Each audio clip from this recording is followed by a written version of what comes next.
이미경 작가님의 가리산길 가게라는 작품입니다. 이 그림만으로 벌써 옛날 생각이 한가득 나신다면 오늘 잘 오신 겁니다.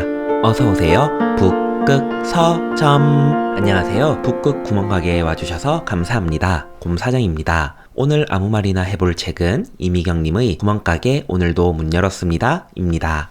옛날 구멍가게들의 모습을 펜화로 그리고 그 구멍가게에 관한 이야기나 사장님과의 대화를 에세이로 묶은 책입니다. 별점을 매기자면 4개, 어린 시절 구멍가게에 대한 추억이 있으시다면 별 5개도 주실 수 있을 거예요. 꼭 추억이 없는 분들이라도 좋은 그림과 잔잔한 이야기가 있는 마음 따뜻한 책으로서 추천해드리고 싶습니다. 특히 펜으로 그려진 그림이 추억을 복구한다는 주제가 정말 마음에 드는 책이었습니다. 우선 책부터 살펴볼까요? 정사각 하드커버이고 작가님의 그림을 이용해 엄청 깔끔하고 예쁘게 표지를 만들었습니다. 책은 좀 무거운 편입니다. 하지만 들고 다니면서 읽은 책은 아니니까요. 정사각으로 생긴 책을 길게 펼쳐내면 그림이 크게 이어집니다. 이렇게 크게 그림을 볼 때 뭔가 아련하게 느껴지는 감동이 있습니다.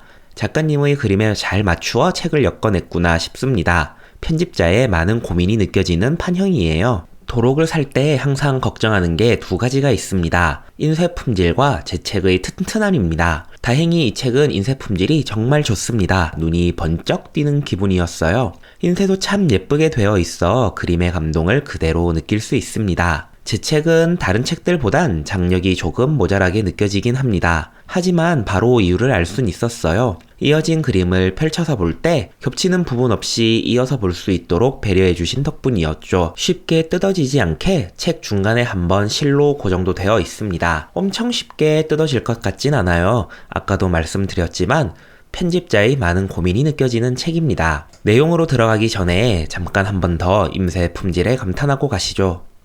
저는 우연히 TV에서 작가님의 책 소개를 봤었는데요.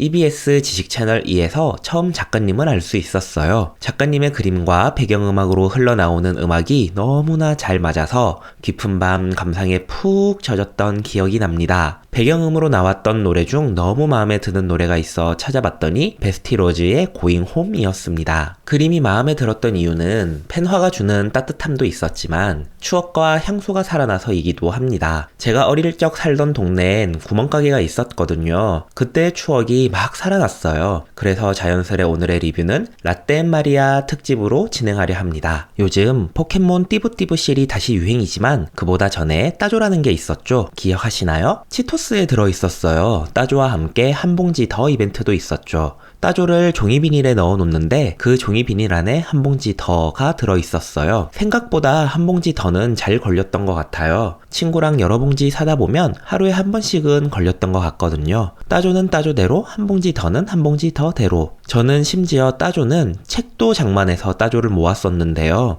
그땐 왜 수집해 놓은 걸 소중하게 여기지 않았을까요? 그 따조 책을 지금까지 잘 보관하고 있었다면 자랑을 할 수도 있었을 텐데요. 그리고 아주 놀랍게도 구멍가게가 있던 시절엔 술, 담배, 심부름도 진짜 많이 다녔어요. 지금에야 반드시 성인만 살 수 있지만요. 이모와 이모부가 놀러와 집에서 삼겹살이라도 굽는 날에는 꼭 소주와 이모부 담배 심부름을 시키셨어요. 아무튼 그러다 언젠가 어린이에게는 술, 담배 판매가 금지되도록 법이 바뀌었는데 얼마나 기뻤는지 몰라요. 물론 술, 담배 심부름은 항상 용돈이 조금 따라오긴 했었지만 귀찮은 건 귀찮은 거니까요. 그래도 지금까지 이상한 건 제가 맥주를 살 땐 그렇게 신분증을 달라고 합니다. 너무 동안인 것도 피곤한 법이죠. 구멍가게 앞엔 항상 우체통이랑 공중전화가 있었어요. 공중전화가 10원에서 30원으로 50원에서 70원으로 가격이 올랐던 것 같네요. 100원을 넣고 한번 통화해서 잔돈 30원이 남으면 다음 사람을 위해 남겨놓기도 했었죠. 소화기를 제자리에 걸지 않고 전화기 위에 걸쳐놓는 것이 그 시대의 매너였습니다. 그땐 공중전화가 집전화보다 비용이 싸서 집에 전화가 있더라도 공중전화에서 전화를 하기도 했었네요. 우체통으로 멀리서 일하시던 아버지에게 엽서를 보냈던 기억도 있는데 지금 와서 생각해보면 정말 옛날 이야기네요. 구멍가게에서 팔던 우표를 침을 묻혀 붙이기도 했습니다. 풀이 필요가 없었어요. 하지만 제가 가지고 있는 구멍가게의 핵심 추억은 바로 생라면입니다. 안성탕면과 신라면을 주로 부셔서 먹었는데 라면을 적당한 크기로 부시는 게 중요하죠. 너무 크면 스프가 잘 묻어나지 않아 맛이 없고 너무 잘게 잘리면 꼭꼭 씹는 맛이 없어져 생라면을 먹는 재미가 사라집니다. 뗄 땐 팔꿈치로 중간을 세게 한번 치는 걸로 시작합니다. 손으로 적당한 크기로 부순 다음 스프를 붓고 흔들어서 완성하는 거죠. 친구들 사이에서 제일 인기 좋은 과자가 바로 생라면이었습니다. 책에선 신흥수퍼가 나옵니다. 제가 살았던 동네의 구멍가게와 똑 닮았어요. 그림을 펼쳐놓고 얼마나 한참 들여다보았는지 모릅니다. 다 고만고만하게 생긴 것 같아도 참 똑같은 가게는 하나도 없다는 게 신기했습니다. 하지만 그 중엔 또 추억 속의 가게와 비슷하게 생긴 가게가 하나 있다는 것도 참 반가운 일이었죠. 이렇게 구멍가게에 추억이 있으신 분들이라면 이 책은 정말 훌륭한 타임머신이 되어줄 거예요. 구멍가게 오늘도 문 열었습니다에 대한 이야기는 여기까지입니다. 함께 해주셔서 감사합니다. 다음에 또 만나요.